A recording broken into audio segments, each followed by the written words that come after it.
19일 금요일입니다. 역대하 5장 1절에서 14절까지 말씀 읽고 말씀 나눕니다.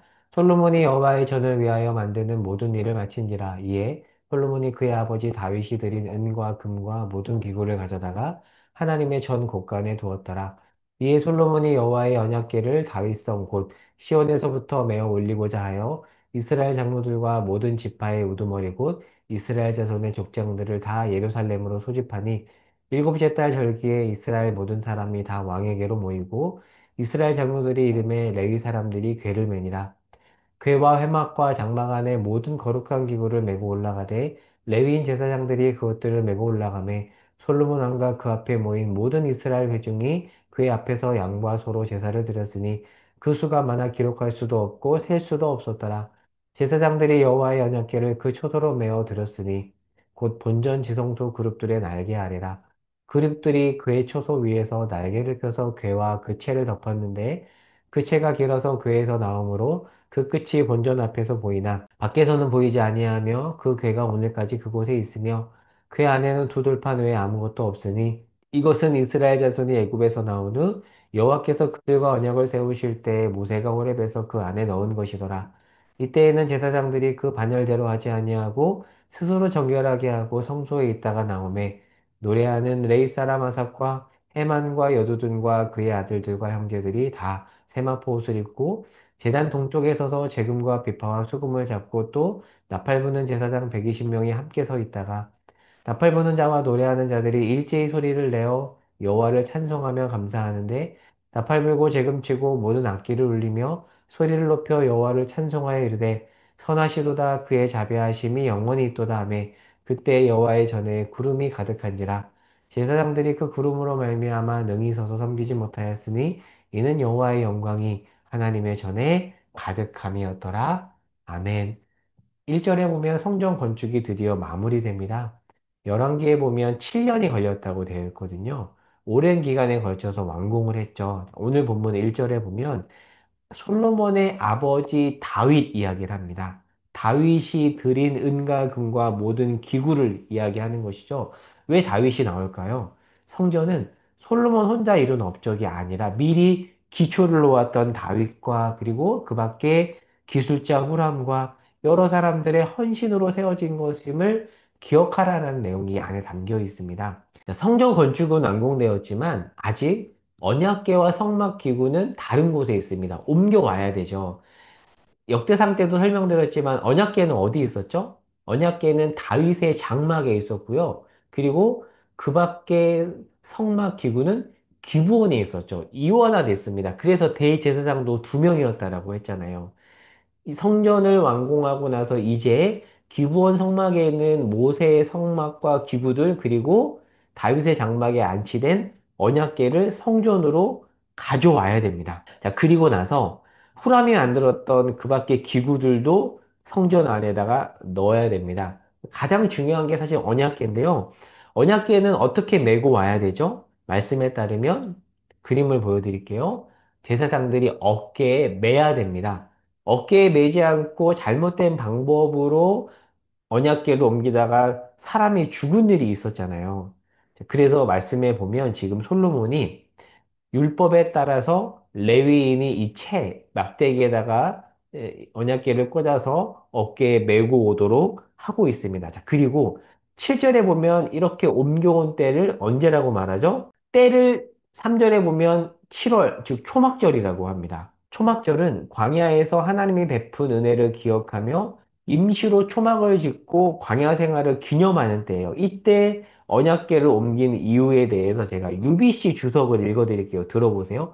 왜 하필 초막절에 언약궤를 옮긴 걸까? 들어보시기 바랍니다. 회막의 이동과 함께 언약궤의 이동은 출애굽의 하나님이 임시 거처에서 더 영구적인 처소로 옮겨가시는 것을 상징한다. 그래서 초막절에 옮겼다라고 설명하는데 일리가 있죠? 자, 그리고 10절에 보면 언약궤 안에 이게 언약궤잖아요. 뭐가 들어있대요? 증거판이 있대요. 두 돌판. 그러니까 언약궤 안에는 두 돌판만 있대요. 이게 두 돌판이거든요. 근데 지금 이 그림에는 아론의 쌍난 지팡이와 만나를 담은 항아리가 있죠. 여러분 히브리서 9장 5절에 보면 언약궤 안에는 두 돌판과 만나를 담은 항아리와 아론의 쌍난 지팡이가 있다고 하는데 오늘 본문에 보면 언약궤 안에는 증거계만 있대요. 뭐지? 상충되는 건가? 추정키로는 아마도 이때만 해도 언약궤에는 두 돌파만 있었는데 훗날 만나를 담은 항아리와 아론의 쌍난 지팡이도 들어간 것으로 보입니다. 자, 이렇게 함으로써 역대기 말씀과 히브리서 말씀을 절충시킬 수가 있습니다. 자, 그리고 나서 13절에 언약궤가 안치가 되죠. 성전에 언약궤가 드디어 안치됩니다. 가장 중요한 게 언약궤잖아요. 하나님이 임재하시는 거죠. 그러자 하나님의 영광이 성전에 임합니다. 예전에 에스겔 선지자는 성전에서 하나님의 영광이 떠난 것을 환상으로 보았습니다. 그런데 또 어떤 것도 보았죠? 이후에 회복이 될 때 그 영광이 성전에 다시 돌아올 것도 환상으로 보았거든요. 이게 지금 실현되는 겁니다. 지금 역대하 1차 청중은 본토로 귀환한 이후에 수룹바벨 성전을 재건을 했지만 수룹바벨 성전에는 언약궤가 없어요. 그쵸? 언약궤가 없습니다. 솔로몬 성전에는 있지만 바벨론 포로 때 언약궤가 없어졌어요. 그래서 언약궤는 수르바벨 성전에는 없습니다. 그런데 지금 역대기 청중은 성전에 언약궤가 없잖아요. 그리고 성전은 솔로몬 성전에 비해서 너무나도 작아요. 그런데 지금 그 청중들에게 오늘 본문이 무엇을 말하죠? 하나님의 영광이 임한다. 어떻게 해요? 뭐가 있으므로? 뭐가 있어요, 지금? 말씀이 있잖아요. 언약궤가 없을지라도 말씀이 있기 때문에 두 돌판이 있기 때문에 하나님의 영광은 여전히 임한다. 지금 그 얘기 하는 거예요. 그러니까 역대기 청중들아, 너네 지금 너무 힘들지? 성전도 작고 언약궤도 없고 삶이 초라하지. 그런데 너에게 말씀이 있잖아. 그렇다면 너희에게 하나님의 영광이 임할 수 있어. 그러니 하나님 말씀을 읽고 순종해. 지금 그 말씀하고 있는 겁니다. 오늘 말씀을 정리해 보겠습니다. 오늘 말씀을 방금 설명드린 대로 역대하 1차 청중 입장에서 생각을 해볼게요. 솔로몬 때 비하면 포로 귀한 백성들은 너무나도 초라해요. 성전도 작고 언약궤도 없어요. 하지만 말씀이 적혀 있는 두 돌판이 있습니다. 그렇다면 하나님은 말씀을 통해 임재할 수 있어요. 여러분, 하나님의 영광 경험할 수 있습니다. 이 말씀이 이 시대에도 적용될 수 있지 않을까요? 우리도요, 하나님의 거룩한 영광을 경험할 수 있습니다. 왜요? 우리에게 말씀이 있잖아요. 비록 교회가 어렵고 우리 삶이 퍽퍽할 수 있습니다. 그러나 우리는 말씀을 읽을 수 있고요. 그 말씀에 순종할 수 있습니다. 그렇다면 우리 삶에 하나님의 영광이 임할 수 있습니다. 여러분, 이 말씀을 기억하시기 바랍니다. 오늘 하루 여러분의 삶이 초라하다고 느껴지십니까? 우리 교회가 너무나도 작아서 우리는 다른 교회보다 하나님의 임재를 누릴 수 없다라고 생각하십니까?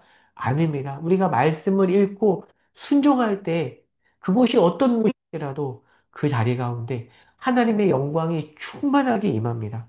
오늘 여러분의 삶의 자리는 하나님의 영광이 임할 수 있는 자리입니다.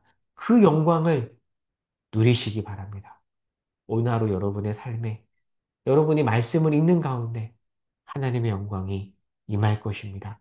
기대하시기 바랍니다. 기도하겠습니다. 하나님, 우리에게 말씀이 주어졌습니다. 말씀을 통한 하나님의 영광을 충만히 누리게 하여 주시옵소서. 예수님의 이름으로 기도합니다. 아멘.